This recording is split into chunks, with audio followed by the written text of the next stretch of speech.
Assalamualaikum warahmatullahi wabarakatuh. Sebelumnya, perkenalkan nama saya Aisyah Suraning Tias dengan NIM 2321311124. Di sini saya akan mempresentasikan mengenai pernikahan.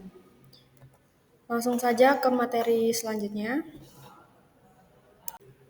Pengertian pernikahan. Kata perkawinan atau pernikahan dalam bahasa Arab berasal dari kata nikah atau zawaj.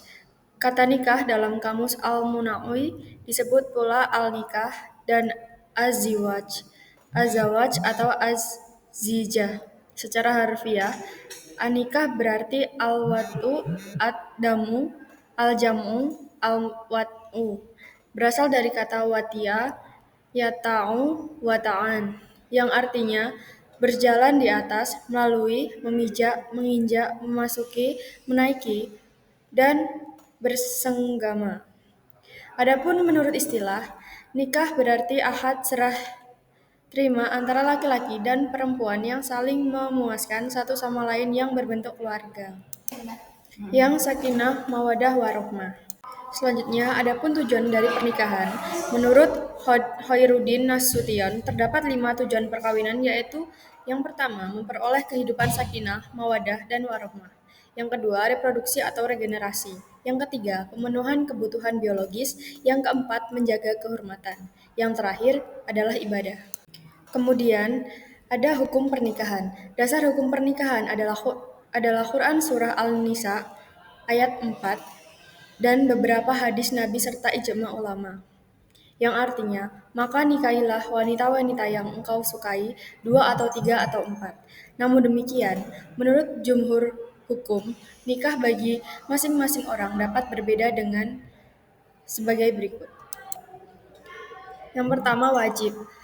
Wajib artinya, hukum ini berlaku bagi mereka yang telah mampu melaksanakan nikah, mampu memberi nafkah pada istri serta hak dan kewajiban lainnya, dan dikhawatirkan jatuh pada perbuatan maksiat jika tidak melakukannya.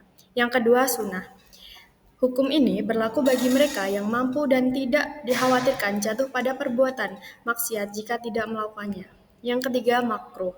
Hukum ini berlaku bagi mereka yang merasa bahwa dirinya akan berbuat zalim pada istrinya jika menikah, namun tidak sampai pada tingkatan yakni misalnya karena ia tidak memiliki nafsu yang kuat, khawatir tidak mampu menafkahi, tidak begitu menyukai istrinya, dan lain-lain.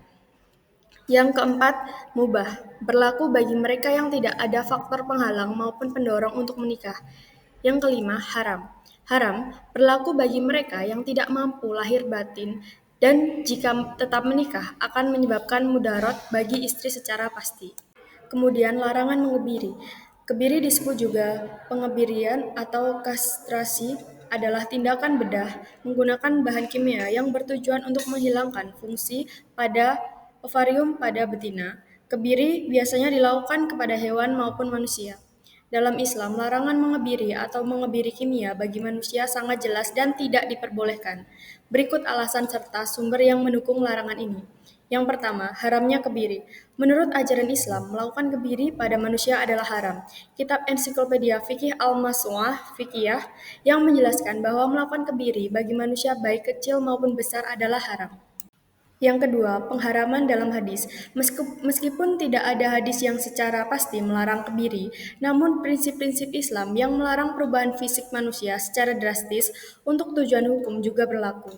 Kebiri kimia dapat dianggap sebagai perubahan fisik yang drastis dan tidak sesuai dengan prinsip Islam. Yang ketiga, maqasid syariah. Hukum kebiri tidak dianggap sebagai cara yang sesuai untuk menjaga eksistensi ketentuan hukum yang bersumber dari ajaran agama Islam terkait larangan kejahatan seksual. Yang keempat, pengaruh pada akhlak. Islam sangat memperhatikan kesiapan umat untuk mematuhi suatu aturan yang ditetapkan terutama menyangkut larangan. Kebiri kimia dapat dianggap sebagai perubahan yang tidak sesuai dengan larangan-larangan dalam Islam dan dapat berdampak negatif pada akhlak umat. Dengan demikian, larangan mengebiri dalam Islam sangat jelas dan tidak diperbolehkan karena tidak sesuai dengan prinsip-prinsip dan larangan-larangan dalam Islam. Sekian yang dapat saya sampaikan mengenai materi kali ini. Bila ada salah kata, mohon dimaafkan. Wassalamualaikum warahmatullahi wabarakatuh.